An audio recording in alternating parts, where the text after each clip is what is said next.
Now, joining us in the studio right here is Acie Lumumba, leader of the recently launched youth party Viva Zimbabwe, and Tino, Mambeo from the Zimbabwe Exiles Forum. Gentlemen, thank you very much for joining us and welcome to you. Some people would say it's been a dramatic week in Zimbabwe, and I just wonder from both of you, a view from exile and a view from inside Zimbabwe, what do we make of the sacking of Emmerson Mnangagwe? Many people said, look, this has been on the cards for some time, so shouldn't have been a surprise. Let me start with you, Mr. Lumumba. Right. I think what is happening in Zimbabwe is two things that people must pay attention to. One is the maturity of Zimbabweans. Zimbabweans are now more politically mature than they've ever been at any point in our history. You have more Zimbabweans having conversations about what is next for Zimbabwe than we've ever had. This is why you're starting to see Zimbabweans suggesting who should take over, when they should take over, how they should take over. But I think the second thing that has happened in Zimbabwe is you now have Mugabe trying to create a dynasty and the effect of that within his own party. The only reason you have a ZANU-PF and a fragmented opposition is because the opposition will not change the person who is leading the opposition. So because they will not change the person leading the opposition, it seems like there's a lot of fights. But there's not really a lot of fights. There's a fight between Mugabe and the people of Zimbabwe. What's stopping the people of Zimbabwe from moving forward is there is no more champion to go against this thing called ZANU-PF. But ultimately, there's a maturity. It's a maturity process where as a country, we are all growing up. We're now at a new stage of our democracy where we're starting to question the politics and we are about to change the politics. It's inevitable. Okay, we'll explore that a little bit further.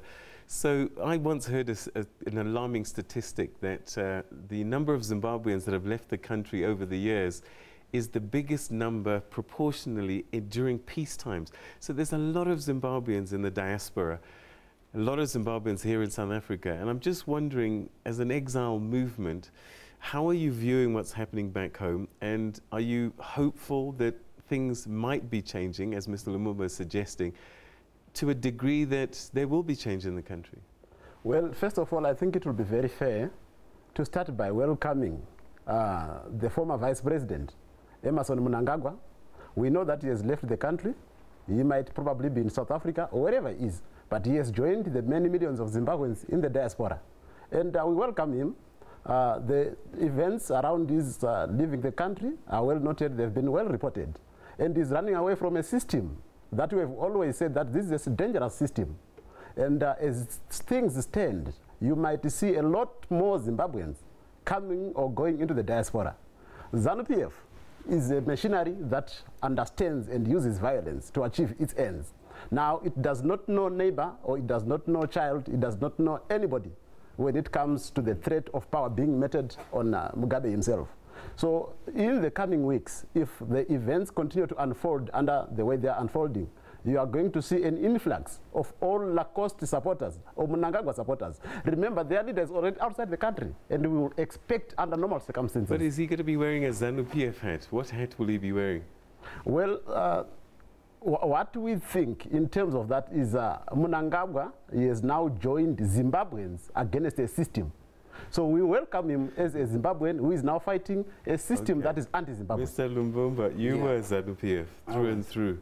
So what we've noticed over time, people get expelled, thrown out of the party, and suddenly they open their eyes and they have a second awakening and start these opposition parties. Aren't you just one of these guys?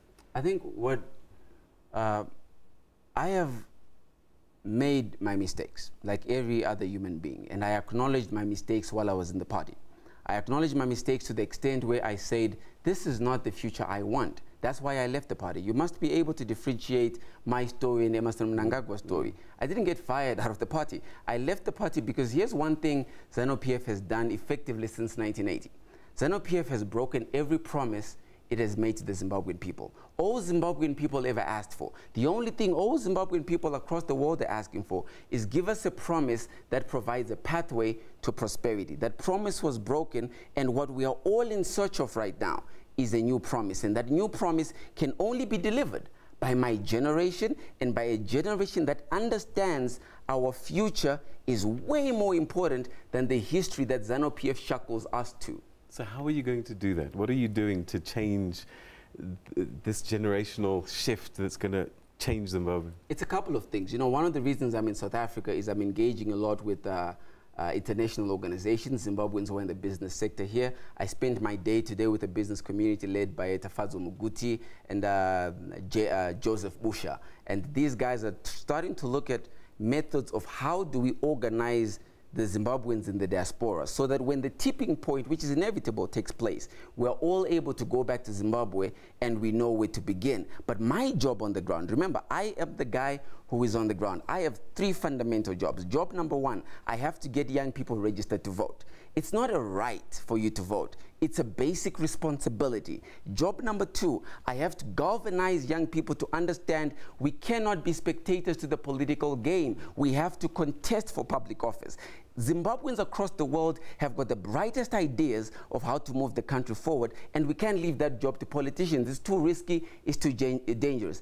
Job number 3, I have to play my part as Lumumba, and I simply have to keep doing what I'm doing right now. I have to talk to you, I have to continue talking to Zimbabwe, spreading the message that we can reimagine a new country only if we understand that the responsibility and the job is ours on task.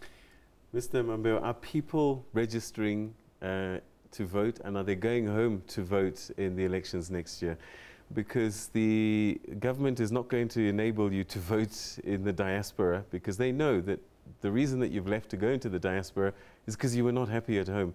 So they're not going to bend over backwards for you. Are people prepared to go back to Zimbabwe, register and vote at home? The job that we have carried forward as the Zimbabwean Exiles Forum is to try and engage the communities of Zimbabweans within the diaspora, especially in South Africa. We have been going to the farms, we have been going to the locations, we have been going to where we find our people, and we have spoken to them and we have said, we are trying to put mechanisms in place to ensure that especially now that the registration process is open, people must travel to the nearest border that is available. Because the system that we have now, it allows you to register anywhere in the country, though you will have to vote in your particular constituency. So what we are saying is we are putting measures across, and we are also appealing to the international community, donors, funders, and businesses alike to say we can group our people, because we know that most of the people that are here are really struggling to make ends meet. And to get 800 rand to go to the border and come back, it's quite heavy. But we are trying, we are really making progress. Both of you are assuming that these elections are going to be the thing that solves the problems. There have been many elections before, and people were hopeful, especially the one 2008 where people thought that Tsvangirai had won the election, and that ZANU-PF always finds a way to make things work for them. They suffered a government of national unity for a while, but after that they came back.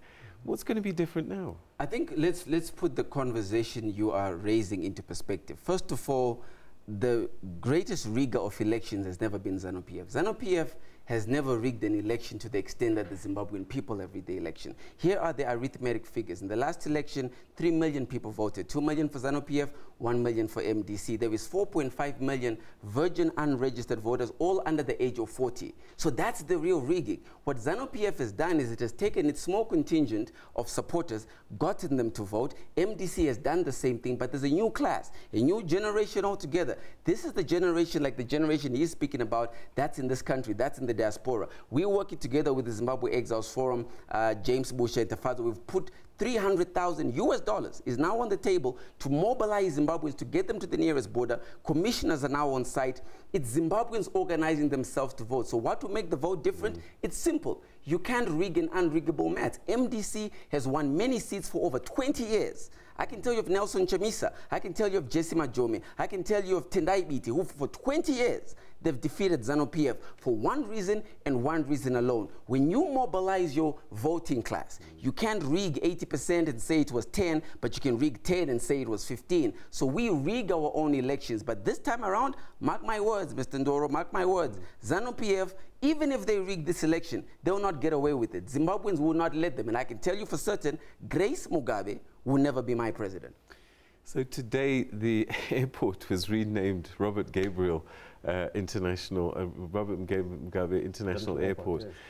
These are things that he's leaving behind his legacy. Are they going to stay, or are you going to reverse a lot of the things that have happened over the years? Well, if we look at Robert Mugabe International Airport itself, it is a dilapidated institution that bears testament to the leadership failure of the man himself. So he has actually made a mockery of himself by naming such a dilapidated an airport that has never been improved or renovated. He goes and put his own name there. If we had left it like Harare, I think it would have made sense. So what we are thinking and what we are hoping for, that airport in a new Zimbabwe should be actually destroyed or left to be an elephant in the dark, and to build a proper airport for the people of Zimbabwe. I think the real story to pay attention to when you're speaking about the airport is the 153 million they want to invest into the so-called refurbishments of it. This airport is not working. We are currently in a currency crisis where we don't have cash in the country. $200 million of bond notes are in the market right now, which is supposed to be backed by gold. If we took the same $153 million, if we put that towards our gold reserves and we're able to get gold and put gold in our refineries, we'll actually be able to have a currency, which means we'll be able to trade. So we are unable to trade because ZANU-PF has shown this. They are extremely reckless in their budgeting. They don't care about international appeal anymore. They're literally like a... Mr. Lumumba, I'm going to have to catch you there. We've run out of time, but I'm sure we'll have further conversations. And I think it's never been in doubt that, you know, the intelligent people are there, the people that can save the country. But the big issue is going to be, is this machine, the state, ZANU-PF, going to allow that? But that's a question for another day. We'll have that conversation. That was Acie Lumumba and Tino Mambeo speaking to us about the hopes that they have for the future. Right, let's take a look and see what some of the messages that have been coming through from you on Twitter. Zim says our continued trait of renaming things by Mugabe may end up seeing our Zimbabwe renamed to the Republic of R.G. Mugabe. Believe me, the next thing to happen. Okay, Tatenda Mashanda says, Dear Zimbabwe, sometimes tragedies are necessary to restore order and rational leadership. Povo Zim says that, and Povo is Portuguese word, of course, for the people, so it's a proletariat. Povo Zim says it took Zimbabwe 7 years to pay $108 million to the IMF. Meanwhile, Mugabe has an annual travel budget of over $33 million. And the last message that's come through on Twitter, Philip Taylor says that Robert Mugabe has renamed the Zimbabwe airport to honor in lavish ceremony the man who wrecked our economy. All right, thanks very much indeed for those messages. Let's continue with our coverage and looking at Zimbabwe. Francis